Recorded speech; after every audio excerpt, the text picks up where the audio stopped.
I've spoken on this issue many times. I may have even discussed it with you in my office. The FBI's Foreign Influence Task Force inappropriately briefed me and Senator Johnson. That briefing was later used to falsely tie our Biden family investigation to, you can expect it, Russian disinformation. Our investigation was based on records from both the Obama and the Biden administrations, along with various bank records. Over 4 years later, the FBI has yet to provide us the underlying intelligence that they said formed the basis for the briefing. So if confirmed, I want you to work with me to finally get to the bottom of what happened here, including providing me and Senator Johnson with related records. You have that commitment, Senator, if confirmed.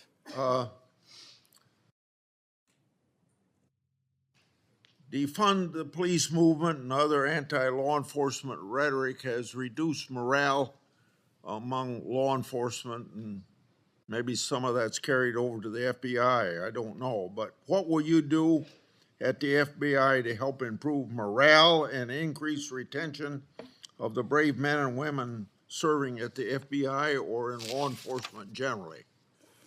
Senator, I think the answer dovetails with the mission set of the FBI. In order to increase recruitment, in order to maintain the force capacity at the Federal Bureau of Investigation, we need to incentivize police officers and good cops to be cops, to let them get out there and do the mission that they signed up to do, which is protect our community against gang violence, against rapists, against thugs, against murderers, and against terrorists. And I will prioritize, if confirmed, every resource that we have to make sure the 1811s in the field and the FBI staff are dedicated to that mission set alone. And if we achieve that with the work of congressional transparency, then I believe the retention rates and the enrollment rates at the FBI will skyrocket. You spent 10 years in public defending.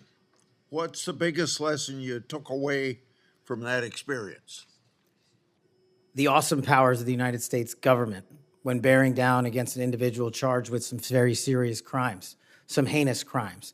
And the biggest lesson is twofold. One, that the defense has a right, every defendant has a right to constitutional due process, and not a piece of it, but all of it, 100% every single day.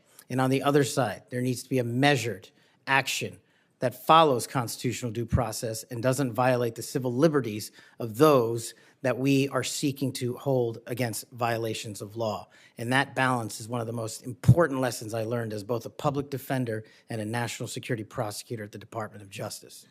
80 years ago, Attorney General Robert Jackson said something like, being a prosecutor is the most powerful office in the country because he's got the power to ruin people if you want to ruin people. You've probably been up against some of that. I have. Yeah.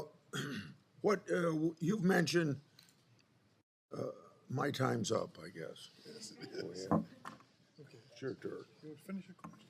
Well, you brought up public trust at 41%. So in a general way, without going for an hour, tell me what you're going to do to increase the public trust of the FBI. Simple. Make sure we don't have 100,000 rapes in this country next year. Make sure we don't have 100,000 drug overdoses from Chinese fentanyl and Mexican heroin. And make sure we don't have 17,000 homicides. Those numbers need to be cut in half immediately. And the public will regain trust in the FBI and law enforcement once we achieve that mission. Senator Durbin.